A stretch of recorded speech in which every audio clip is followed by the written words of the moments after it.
Justamente. Eu gosto muito, assim, mais é de Jesus, né? A batalha de Jesus, que é uma, vamos dizer, que não é um bem espelho, né, do que aconteceu no Éden, né? No jardim, mas é uma batalha também, né? E ali como o irmão falava, que ele usou no jardim a palavra, com Jesus ele usou a palavra também. Ele usou a palavra para tentar seduzir Jesus com aquilo que já era dele. Entendeu? Ou seja, ele não veio nem com nada diferente que ele tinha, né? O diabo. Ele usou a palavra, que é a palavra de quem? A palavra de Deus. E tudo aquilo que ele ofereceu na palavra, da palavra, não era dele. Não era dele, era do próprio Jesus. Sim, verdade. O que, então, mais, introdução. o que mais existe na heresia é o seguinte: as pessoas pegam um texto bíblico, não é que, por exemplo, o diabo usou a palavra para enganar. Distorceu. Quer dizer que a palavra engana? Não, o diabo aplicou a palavra para Jesus num contexto totalmente diferente. Distorcido. Entendeu? Então é tipo aquele negócio, por exemplo, o cara pega o exemplo da fornalha, um exemplo. Eu fui lá dentro da fornalha e eu fui livre, entendeu? Agora existem contextos para isso. Então, exatamente, o diabo usou um contexto contrário para Jesus do que a palavra diz. Na verdade, a palavra diz tudo aquilo, só que não era para aquele contexto que Jesus tinha. E por isso que é muito importante o crente conhecer a palavra de Deus e não dar atenção quando nós vemos que Jesus foi radical com o diabo ali. Então, se nós conhecemos a palavra de Deus, quando a heresia vem, a gente tem que ser radical com ela. Verdade. E falar, eu não quero nem ouvir. Verdade. Acontece o seguinte, às vezes as pessoas sentam por ouvir adventista, testemunho de Jeová, mórmon, essas coisas aradas, e daí a pouco está se convertendo, porque eles se convertendo a essas heresias. Porque a palavra, o versículo 17 do capítulo 10 de Romanos, irmão, se cumpre. Tanto com a verdade quanto com a mentira. A fé vem pelo ouvir. Exato. Se você ouvir verdade, você vai ter fé na verdade. Mas se você passar muito tempo ouvindo mentira, você vai ter fé na mentira. A fé vem pelo ouvir. Por que o irmão Josias insiste em eleger o Tiririca? Porque ele tem fé. Amém. Vamos para a escola. Vamos botar aqui, irmãos. Então, a introdução diz assim: primeiro vieram os discípulos de Balaão, que sob o manto de uma espiritualidade afetada e exótica, coisas novas, revelações. Há pastores, pregadores, ensinadores que quando não tem revelação do Espírito Santo, ele inventa uma para enfeitar algo. Não existe isso. A palavra de Deus é ornamentada já por espiritualidade. Não existe. Vou botar um arranjozinho. Não existe isso. Isso é mentira de Satanás. Então, afetada e exótica, logo acharam guarida na igreja de Pérgamo. Depois chegaram os nicolaítas, que, embora atrevidos e afoitos, também não encontraram dificuldades para se acomodar entre as pobres e desprotegidas ovelhas. Quando o ministério local deu por si, já não havia mais nada a fazer, o terreno já estava tomado pelo inimigo. E o pastor da igreja, uma pergunta, ele sabia que a situação era grave, mas não ignorava que o que acontecera ao seu antecessor ao reagir. Antipas foi morto. Por quê? Porque não concordava com a heresia que estava infiltrada na igreja. E depois segue o texto do comentarista na introdução dizendo assim: o destemido Antipas foi assassinado pelo grupo que sustentava o trono de Satanás naquela igreja. Ou seja, se nós apoiarmos heresia, toda e qualquer, pequena e grande, nós estamos sustentando o trono de Satanás no nosso meio. Não pode, irmãos. A palavra de Deus é enfática nisso. As coisas, porém, não haveriam de continuar daquele jeito. Já enojado, Jesus, através de João, envia uma carta ao anjo de Pérgamo, ou seja, o pastor de Pérgamo, ungindo-o a retomar o cajado e apacentar o rebanho de conformidade com a sã doutrina. Caso contrário, o próprio Senhor batalharia contra aqueles iníquos com a espada que sai da sua boca. Como estão nossas igrejas? Uma pergunta: será que de alguma forma não permitimos que o diabo se entronizasse entre nós e não o percebemos? Outra pergunta: será, irmãos? Será? Isso é caso de se pensar, e se pensar na palavra.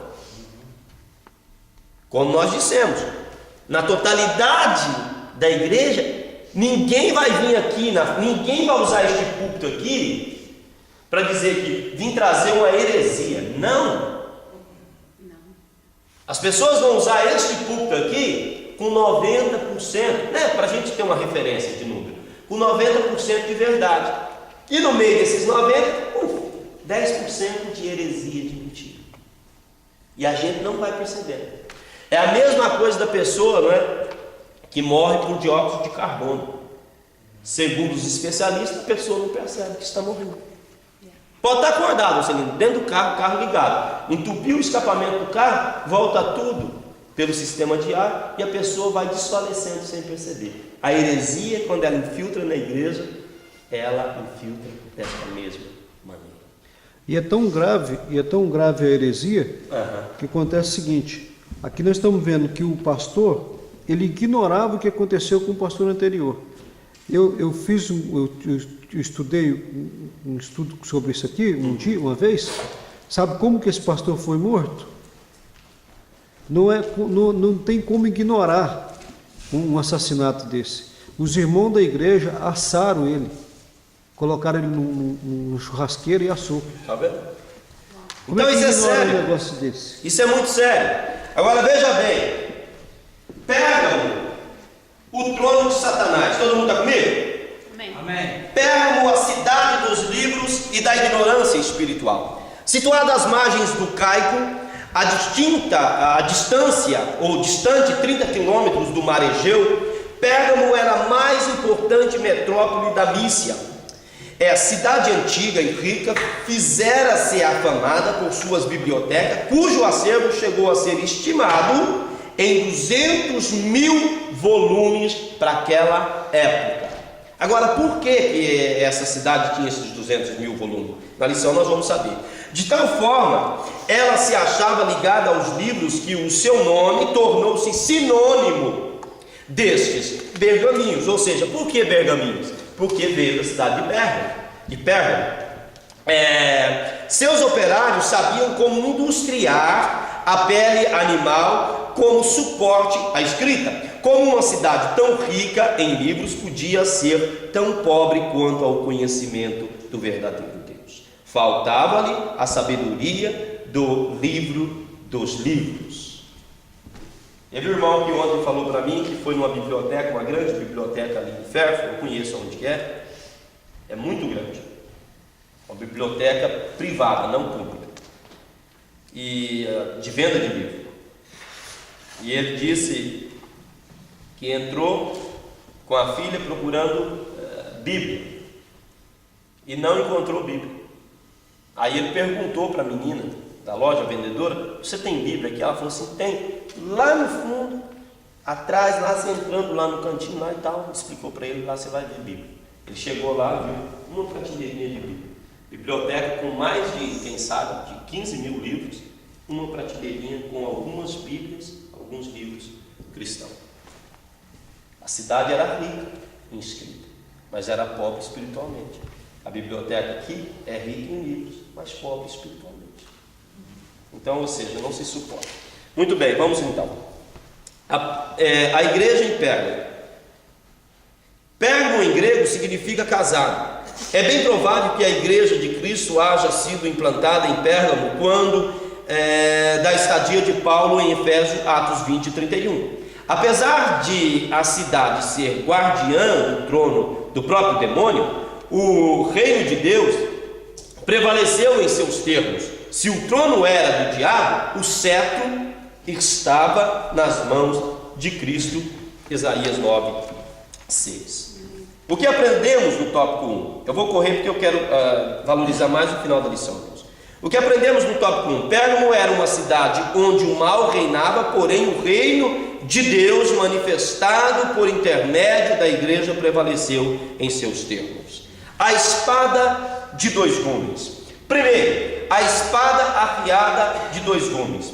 Há uma igreja casada com o mundo e que já se havia acomodado as duas ardilosas heresias. Apresenta-se Jesus como aquele que tem a espada aguda de dois fios. Apocalipse 2,12. Sim, contra as apostasias só existe uma arma realmente poderosa: a Bíblia Sagrada, a espada do Espírito em Efésios 6,17, e a palavra viva, eficaz e penetrante, como espada de dois gumes, que divide a alma e o Espírito, em Hebreus, no capítulo 4, no versículo 12. Manejando bem a espada do Espírito. Se temos semelhante arma, combatemos as mentiras que nos chegam aos arraiais como verdade, cortemos pela raiz as heresias, miticismo e modismo que teimam brotar em nossos campos. Nessa luta, porém, saibamos como manejar a palavra de Deus. Procura te apresentar a Deus aprovado como obreiro que não tem de que se envergonhar, que maneja bem a palavra da verdade, 2 Timóteo 2,15. Guerreamos contra as inverdades doutrinárias que o diabo, velada e abertamente, vem semeando na seara doméstica. Irmãos, só existe uma maneira de nós combatermos heresias: se apresentando como obreiro que não tem do que se envergonhar e que maneja bem a palavra do Senhor. A heresia é tão perigosa, os contos heréticos é tão perigoso, que ele invade almas que são eternas. O problema nosso é que a gente, muitas vezes, quando ouve alguma coisa e temos a condição de combater, por quê? Porque manejamos a palavra de Deus. Eu não vou dizer no meu caso, mas estou dizendo no caso geral, amém? E eu não vou dizer bem, porque eu não manejo bem, né? Mas vocês se manejam. Então, nós que temos a oportunidade de combater a heresia, não combatemos. O problema se acarreta sobre nós. Por que se acarreta sobre nós? Por quê? Porque nós nos tornamos omissos quando nós não protestamos contra um conto herético.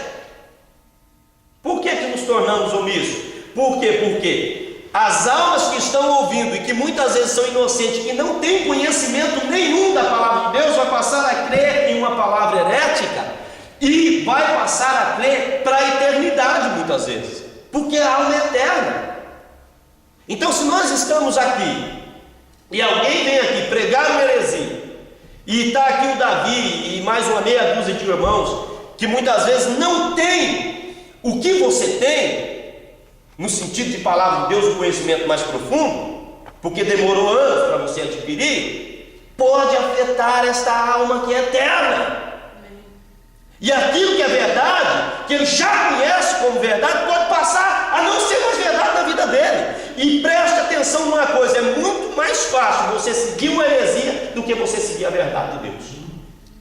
É impressionante. O errado você aprende assim, o certo leva um tempo, porque Deus não intromete.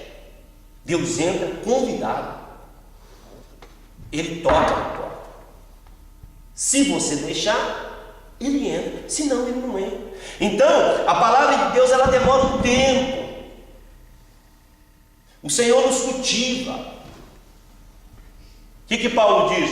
Eu planto, como é que é? Como é que é aquela palavra? Eles plantam, outros comem. E Deus dá o crescimento, é isso? Eu planto, Apolo rega, e Deus dá o crescimento. Então quer dizer, muitas vezes para a gente, ao longo do discipulado, igual o Urselino tem um trabalho de discipulado, e alguns outros irmãos aqui na igreja têm um trabalho de discipulado, nós estamos trabalhando com discipulado com jovens, então nós não vamos conseguir ensinar tudo que eles precisam em uma semana, em 2 semanas. Você consegue, Urselino? O Urselino, eu lembro, e a Eliane demoraram acho que 1 ano e pouco para evangelizar um casal, e eles não tomaram decisão, só a menina tomou decisão, e o Urselino se aborreceu até com isso. Mas passou um tempo, o rapaz entendeu e se batizou. Mas veio uma heresia sobre a vida deles naquela ocasião, não foi assim? E contaminaram eles. Então nós temos que tomar este cuidado, porque a heresia vem, ela vai no ponto que ela quer. Nós não. Nós vamos ensinando passo a passo, passo a passo. E eu vou usar o Davi como exemplo. Não, eu sei que ele é conhecedor da palavra, então eu vou usar como exemplo. E o Davi então vai crescendo na palavra. Vai crescendo na palavra. O herético, ele vem e pá! O que ele gera?